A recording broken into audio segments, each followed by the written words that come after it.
The blinking lights on Zixtrol's monitoring station had been a constant comfort for the past 7 years.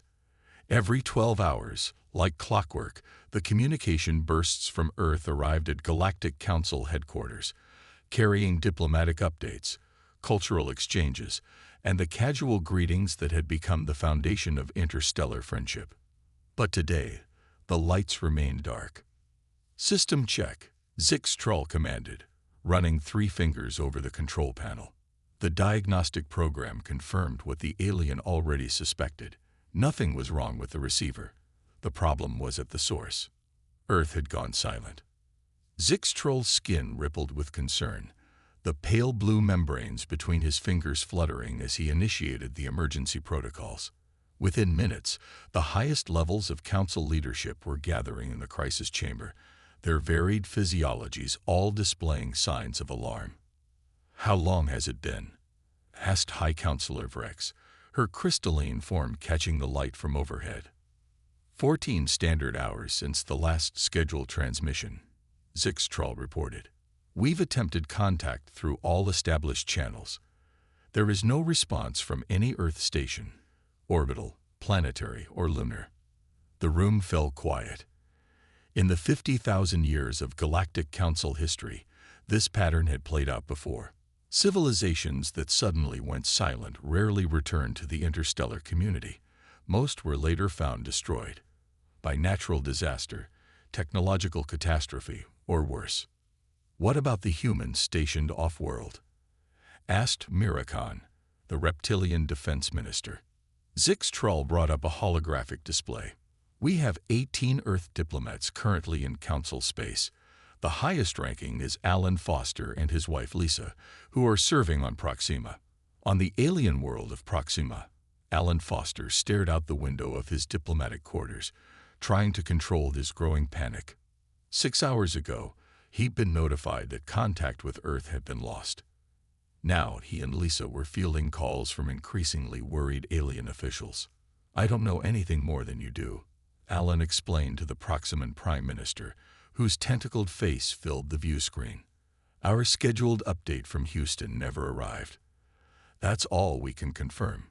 After ending the call, Alan turned to Lisa, who was attempting to maintain her composure. "That's the 8th official asking for information we don't have." Lisa pushed a strand of blonde hair from her face. "The Proximans are scared, Alan. They remember what happened to the Centauri civilization. 1 day gone, never heard from again." "This is different," Alan insisted, though his voice lacked conviction. "Earth has been stable. Our technology is carefully regulated. There were no warning signs."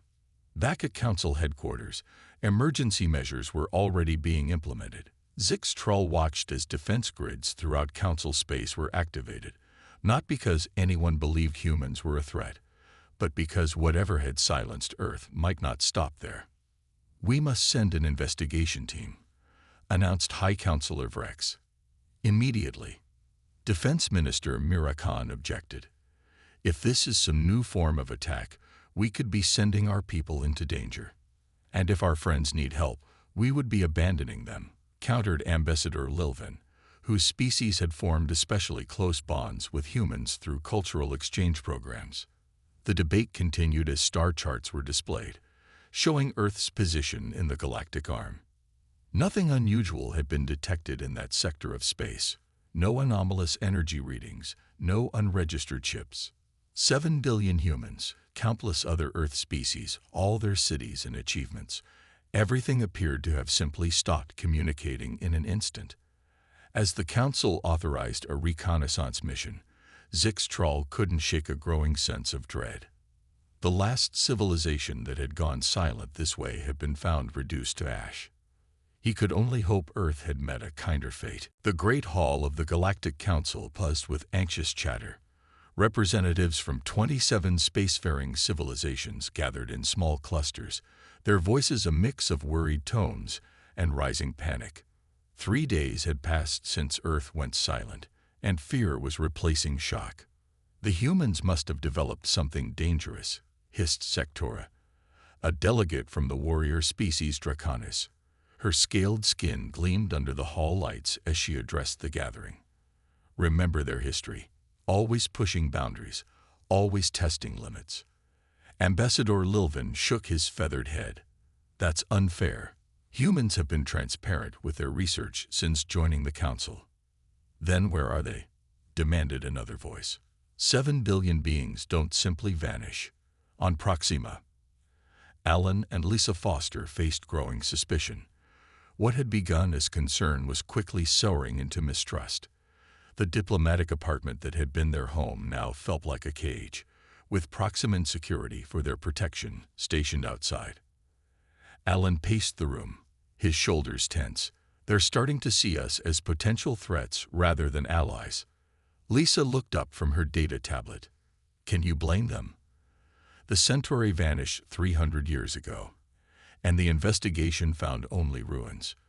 Before that, the Epsilon civilization disappeared without warning. Both events preceded attacks on neighboring systems. But Earth wouldn't. We know that, Lisa interrupted gently. They don't. The comm unit chimed, and the face of Proximan Security Chief Kel Barox appeared on screen. Mr. Foster, the Council has requested your presence at an emergency session. Both of you.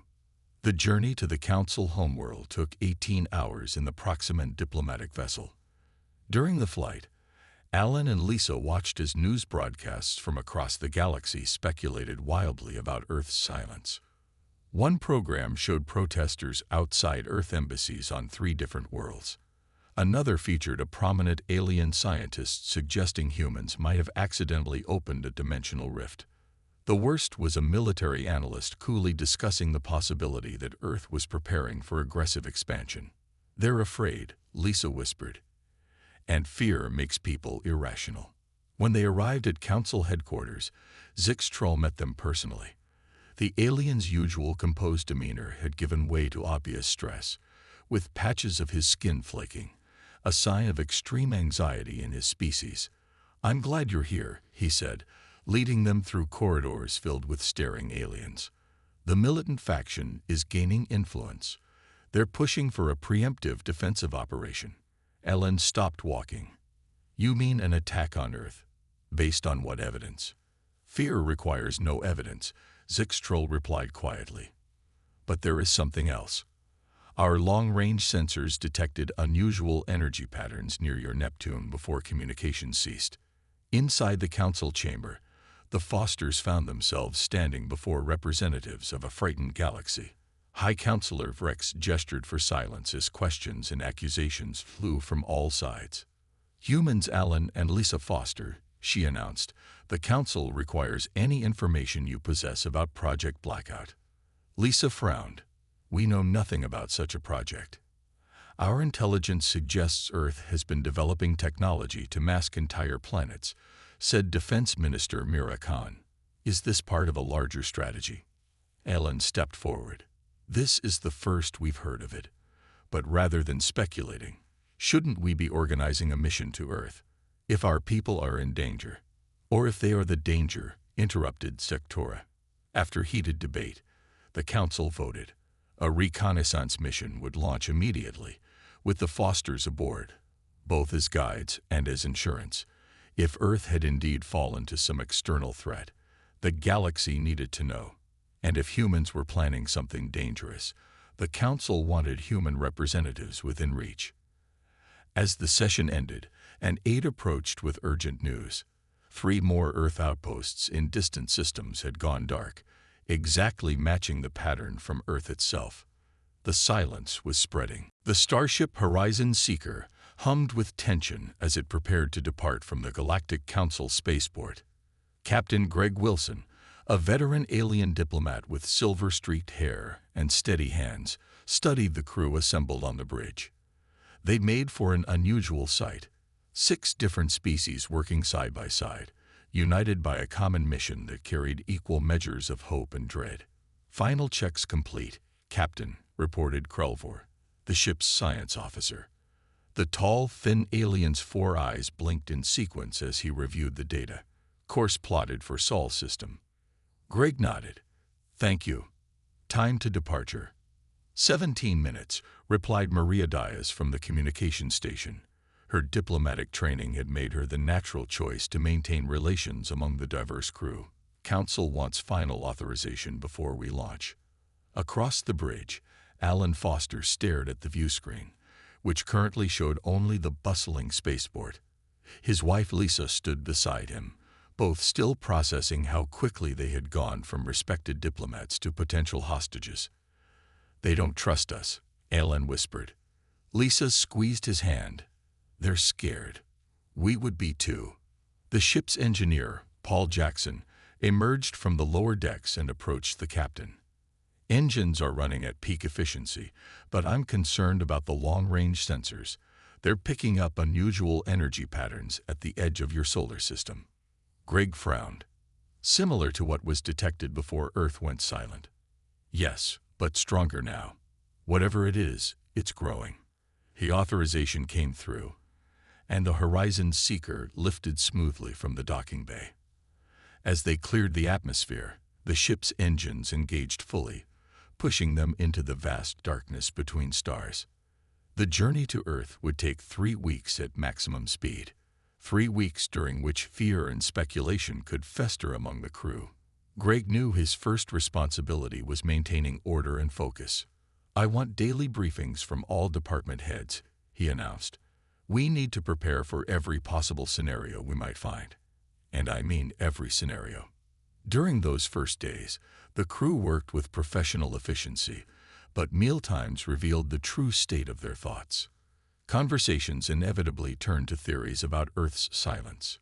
"What if they all just left?" suggested one of the younger crew members, a reptilian engineer named Traz. "Maybe they developed some new propulsion and evacuated the planet." 7 billion people.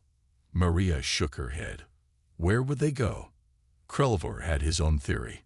"My research suggests dimensional phasing could theoretically render a planet temporarily out of sync with normal spacetime.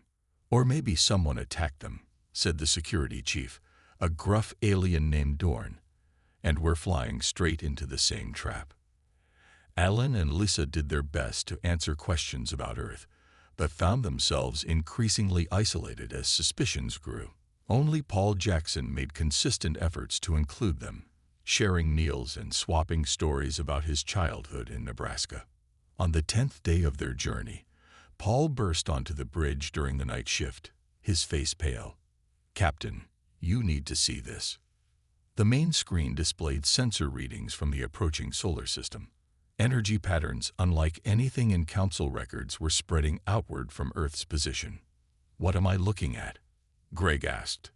"I don't know exactly," Paul admitted, "but it's not natural. And it's not an attack pattern we've seen before. It's almost like a shield or a bubble growing to encompass the entire system." Krelvor moved to his science station, fingers flying over the controls. These readings match theoretical models for space-time manipulation, but the scale is impossible. As they watched, another Earth outpost in a distant system went dark on their communication grid. Whatever was happening was following the same pattern as before. "We're still 11 days out," Greg said grimly, "and we have no idea what we're flying into." Alan stared at the screen. "My God," he whispered, "what have we done?" The Horizon Seeker continued its journey toward a silent Earth, carrying a crew increasingly divided between fear of what they might find and fear of those among them. The Horizon Seeker slipped into Earth orbit with weapons ready and shields at maximum. The bridge crew stared at the view screen in stunned silence. Earth hung before them, blue and green and beautiful, and completely dark on its night side. No city lights, no electromagnetic emissions. Nothing. "Scan complete," Krelvor announced, his 4 eyes blinking rapidly. "Atmosphere normal. No radiation signatures, no signs of battle or destruction, but also no power signatures or communications. It's as if everyone just turned everything off." Greg finished. The orbital stations around Earth drifted empty. The lunar base was abandoned. Everything was intact but deserted, like a home whose occupants had stepped out moments before. I'm detecting no life signs in major population centers, Krelvor continued. But the readings are strange, almost as if something is interfering with our sensors. Lisa touched her husband's arm. Alan, what happened to our people? Security Officer Jack Murphy, a stocky man with a perpetual frown, checked his weapon. Only one way to find out. We need boots on the ground. Captain Greg Wilson nodded grimly. Prepare 3 landing parties. I want teams in New York, Beijing, and London. Standard first contact protocols. First contact, Paul Jackson asked. This is Earth. It was Earth, Jack corrected. Now it's unknown territory. The landing teams assembled in the shuttle bay. Alan and Lisa insisted on joining, despite objections from the security team. As humanity's representatives, they felt responsible for whatever had happened below. Olivia Carter, a human scientist specializing in quantum physics, led the scientific contingent. Remember, we're looking for evidence, not jumping to conclusions. The shuttles descended through Earth's atmosphere without incident. No defense systems activated. No communication attempts. The silence was more unsettling than any resistance would have been. Jack's team landed in Central Park, New York. The sprawling green space was well maintained but empty. As they moved toward the city streets, the eerie absence of sound, no traffic, no voices, no music, sent chills through the team. It's like a museum, Jack muttered, looking at abandoned vehicles and storefronts with items still displayed in windows. Everything's here except the people. In Beijing, Olivia's team discovered something unexpected. Her instruments detected unusual energy patterns, invisible to the naked eye, but permeating everything. These readings are consistent with theoretical models for dimensional shifting, she reported back to the ship. It's like reality itself was folded somehow. Meanwhile, Greg led the London team to government buildings, hoping to find records of what had occurred. The British Parliament stood silent, doors unlocked. Inside, they found evidence of hasty but orderly departure, half-finished cups of tea, briefcases left behind. Computers shut down mid-task. Look at this, called Dorn, the alien security officer. He had found a document labeled Sanctuary Directive on a desk in what appeared to be the Prime Minister's office. Greg scanned the paper. It's a contingency plan for planetary evacuation. He read further, his expression growing more troubled. But not into space, into something called shelter dimensions. All 3 teams continued their investigations, finding similar patterns everywhere. No signs of panic. No evidence of attack. Just absence. Jack's team discovered a school with lessons still written on boards, lunches uneaten in the cafeteria. They knew it was coming, he realized. Whatever happened, they'd prepared for it. In Washington, D.C., Olivia's relocated team gained access to partially functional government servers. The fragments they recovered mentioned a Project Sanctuary and contained technical specifications that made her gasp. They did it on purpose, she told the others over the comlink. Earth didn't fall silent because of attack or accident. They shut everything down deliberately. On the ship, Krelvor analyzed Olivia's findings with growing amazement. If I'm understanding this correctly, the humans detected some kind of cosmic-scale threat approaching.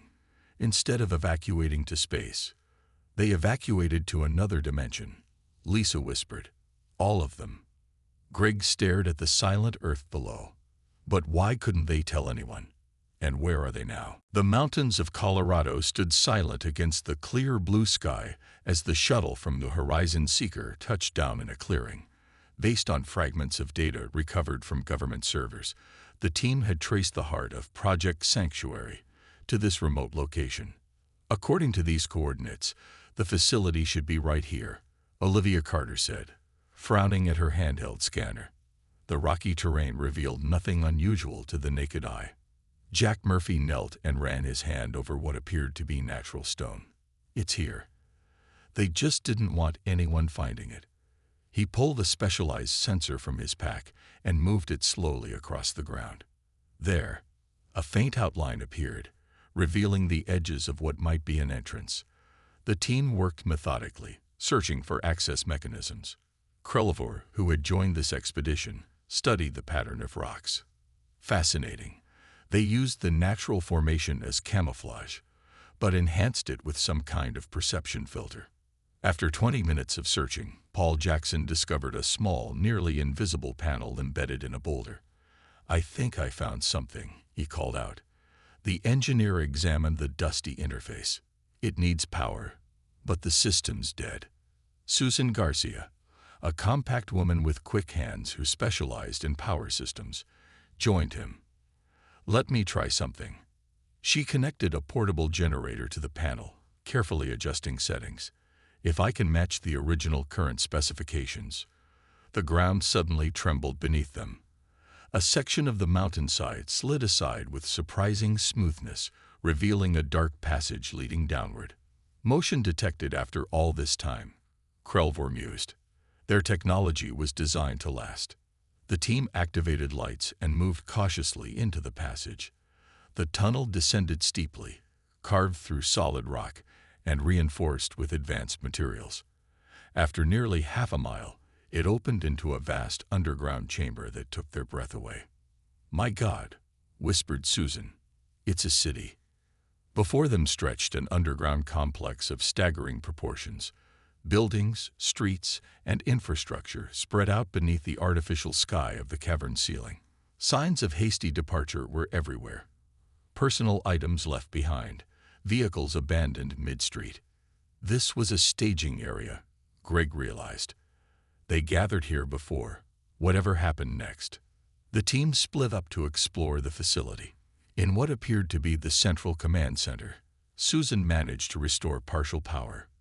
Ancient screens flickered to life, displaying diagrams and status reports. "I can access some of the system logs," she called to the others.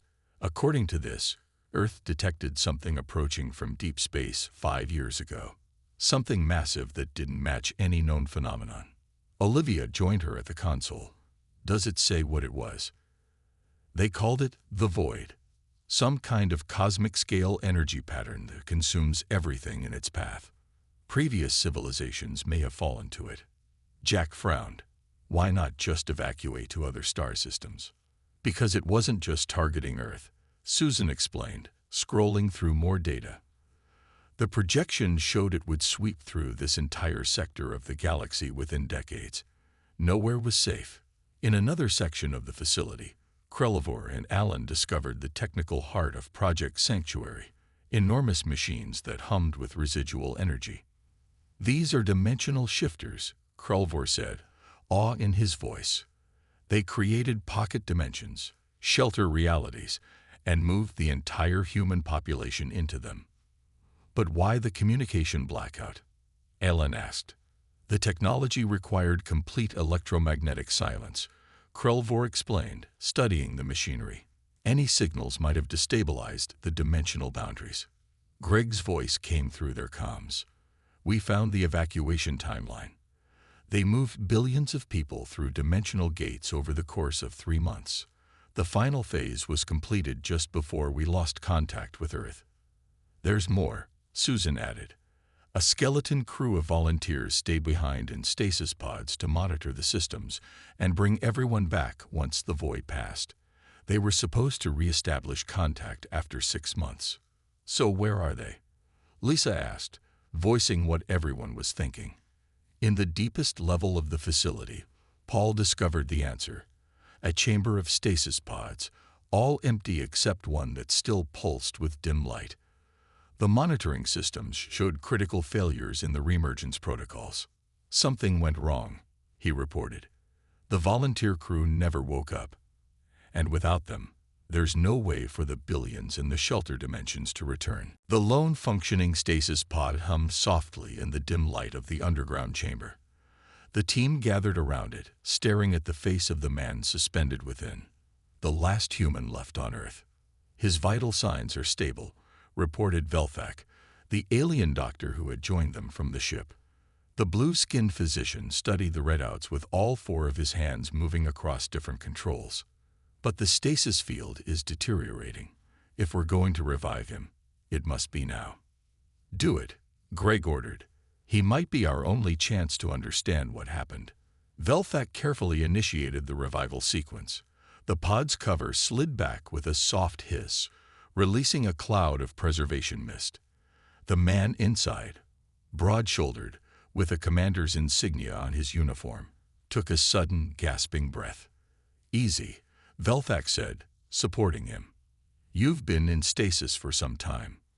The man's eyes flew open, darting around in panic before focusing on the alien doctor. Remarkably, he didn't seem surprised by Velthak's non-human appearance. "The others," he croaked, voice rough from disuse. "The other volunteers. Did you find them?" Greg stepped forward. "I'm Captain Greg Wilson of the Galactic Council Expedition. We found only you." "Who are you?" "Commander Frank Cooper, Project Sanctuary Security." He struggled to sit up. "What date is it?" When told, Frank's face paled. "Too long. It's been too long. The shelter dimensions, they experience time differently. Minutes here could be months there. We need to check the stability readings immediately." In the control center, Frank's shaking hands flew across the console, bringing up displays that turned his expression grim. "The dimensional boundaries are failing," he explained. "The other volunteers were supposed to wake 2 months ago to begin the reemergence process. Without their activation of the stabilization protocols, the shelter dimensions are beginning to degrade." "What does that mean exactly?" Alan asked. "It means," Nancy Brown, the expedition's physicist, interjected, "that billions of humans could be trapped in collapsing pocket dimensions." Frank nodded. "Or worse. If the barriers between dimensions fail completely, they could be lost forever, scattered across the multiverse with no way home." Krelvor studied the technical schematics with growing concern. "The technology is remarkable, but I see the flaw. The anchor points between dimensions require regular reinforcement." "Can we fix it?" Lisa asked. "Possibly," Frank said, "but it would take more resources than we have here." Greg made a quick decision. "I'll contact the Council. We need their help." The communication with the Galactic Council was tense. The Council members were shocked by the discovery, but also wary of committing resources to unknown technology. "This could be a trap," argued Sectora. "What proof do we have that this void even exists?" "My science team has confirmed the data," Greg replied firmly. "The void is real, and it's still moving through this sector. Helping Earth isn't just the right thing to do. It's self-preservation. What happened to humans could happen to any of us." While Greg negotiated, the team on Earth worked frantically. Nancy and Krelvor dove into the dimensional physics, trying to understand how to stabilize the failing systems. Susan and Paul worked on restoring power to the dormant machinery. "The good news," Frank told them as they worked, "is that the void has passed Earth's position. That's why we plan to begin reemergence now. The danger to this physical location is over." "But the shelter dimensions themselves are in danger," Nancy added. "According to these readings, we have less than 72 hours before critical failure." In a breakthrough moment, Krelvor discovered something unexpected in the system design. These dimensional anchors, they're based on modified Centauri principles. My species studied similar technology decades ago. "Can you repair them?" Frank asked desperately. "Not alone, but with Council resources and proper equipment." Krelvor's 4 eyes blinked in sequence, his species equivalent of hopeful determination. "Yes, I believe we can." After hours of debate, the Council finally agreed to help. Supply ships were dispatched immediately, carrying specialized equipment and Council scientists familiar with dimensional technology. As the first supply ship landed, Greg found Frank staring at a family photo he'd recovered from his quarters. "They think they've been in there for about 6 months," Frank said quietly. "They have no idea it's been longer on the outside, or that anything went wrong." Greg placed a hand on his shoulder. "We'll get them home." The question no one dared ask aloud was whether home would still exist for them when they returned. The underground facility hummed with renewed energy. Council engineers and scientists worked alongside the expedition team, their combined efforts bringing the massive dimensional machinery back to life. What had seemed impossible 3 days ago now approached reality: the rescue of an entire planetary population. Frank Cooper stood at the central control platform, his uniform replaced with practical work clothes, smudged with grease and dust.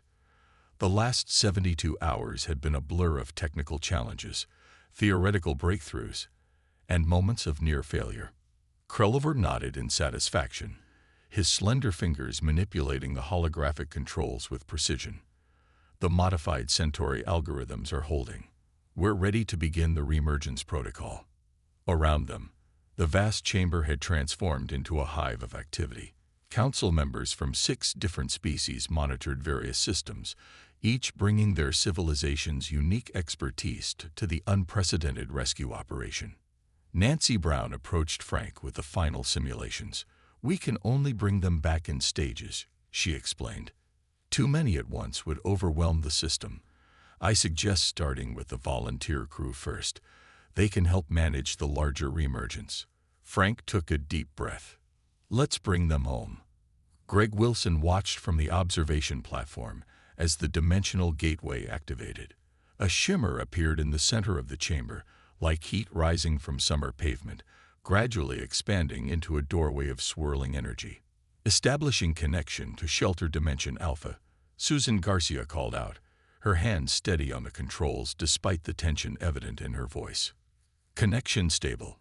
Beginning transfer sequence." The room fell silent as everyone watched the gateway. For several heartbeats, nothing happened. Then a hand emerged from the swirling energy, followed by an arm, a shoulder, and finally a complete human figure stepped through. A woman in a uniform similar to Frank's blinked in confusion, looking around at the aliens and equipment surrounding her. 5 more humans followed, each emerging with expressions of disbelief. "Commander Cooper," one of them asked, spotting Frank, "what's happening?" The shelter systems indicated only 3 months had passed, but she gestured at the council members. "It's a long story, Major Rivera," Frank said, bracing her briefly. "The short version is that things went wrong, but we've got help." As the volunteer crew was quickly briefed, preparations began for the larger reemergence. The dimensional gateway was expanded, reinforced by council technology that Krelliver had adapted to work with the human systems. First residential sector coming through, Major Rivera announced 6 hours later, now working the controls alongside Frank. The gateway pulsed and expanded. And then they came. First in dozens, then hundreds, then thousands. Families, children, elderly couples, all emerging with expressions of wonder as they saw alien beings waiting to greet them. Alan and Lisa Foster stood at the reception area, helping to guide their returning people. "Welcome back," Lisa said again and again, her voice breaking with emotion. "You're safe. You're home." By sunset, nearly 2 million humans had returned to Earth. The process would take weeks to complete, bringing back billions from the shelter dimensions in carefully managed ways. But the success of the initial reemergence confirmed what had seemed impossible days before: humanity would survive. In the command center, Frank and Krelvor worked side by side, adjusting the systems for the next wave. "Your people created remarkable technology," Krelvor observed. "To save an entire species this way, it's unprecedented." Frank smiled tiredly. "We had no choice, but without the Council's help, it would have failed." On the surface, Greg stood with Alan and Lisa, watching as the first groups of returned humans saw the night sky for the first time in what felt to them like months. "The void is still out there," Greg said quietly, "moving through the galaxy." Alan nodded. "And now we have proof it exists. Your people can prepare." "Our people," Lisa corrected him. "We're in this together now." In the weeks that followed, Earth gradually came back to life. Cities lit up once more as humans returned to their homes. Communications were reestablished with the galaxy. The silence that had caused panic now gave way to a symphony of voices, technologies, and renewed purpose. When the Galactic Council convened its next session, Earth held a place of unprecedented honor. What had begun as potential conflict had transformed into the greatest cooperative achievement in galactic history. And in a newly established joint research facility, Frank Cooper and Krelvor led a team of scientists from 12 species, all united by a common goal: to understand the void and ensure no civilization would ever face extinction alone again.